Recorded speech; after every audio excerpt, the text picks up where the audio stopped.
ஏமா என்னம்மா இது? உப்மாடா. அது எனக்கு தெரியாதா? என்னம்மா எப்ப பாரு உப்மாவே பண்ணிட்டு இருக்கா? நேத்து செஞ்சேன், அதுக்கப்புறம் இன்னைக்குதான் செய்யறேன். என்னமோ டெய்லி பண்ற மாதிரி பேசுற. ஏமா நேத்து பண்ணிருக்க, அப்புறம் இன்னைக்கு பண்ணிருக்க, தொடர்ந்து 2 நாள் பண்ணிருக்க, அதுக்கு பேர் டெய்லி பண்றதா தான் அர்த்தம். சாப்பிடுப்பா, உப்மா தானே. ஏமா எப்படிமா சாப்பிடுறது?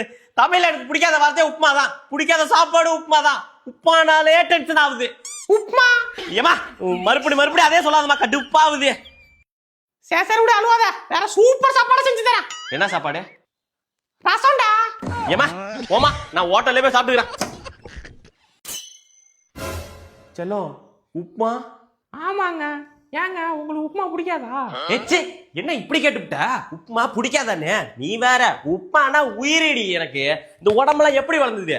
உப்மா சாப்பிட்டுதான். இது மட்டும் இல்ல, எங்க அம்மா ஒரு உப்மா செய்வாங்க பாரு.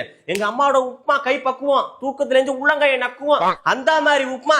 காலையிலயும் உப்மா, மாலையிலயும் உப்மா, இரவு உப்மா, மறுநாள் காலை உப்மா. உப்மா பயலுக. இன்னொன்னு தெரியுமா? சின்ன வயசுல எல்லாம் பிறந்த உடனே அம்மான்னு சொல்லியிருப்பாங்க. ஆனா நான் அப்படி இல்லடி, உப்புமான்னு சொன்னண்டி. உப்புமானு அந்த மாதிரி உப்மா சாப்பிட்டு வளர்ந்த வண்டி நானு. என்ன போய் உப்மா பிடிக்காதான்னு கேட்டு விட்டியடி. ஓ ஹொய்யா, நீ உப்மா சாப்பிட்டு இருந்தா கூட நான் ஃபீல் பண்ணிருக்க மாட்டேன்டா. ஆனா சின்ன வயசுல பிறந்த உடனே அம்மான்னு சொல்லலடி, உப்புமான்னு சொன்னண்டி. உப்புமானு அப்படின்னு ஒண்ணு சொன்னா பத்தியா, அங்க நிக்கிற நீ.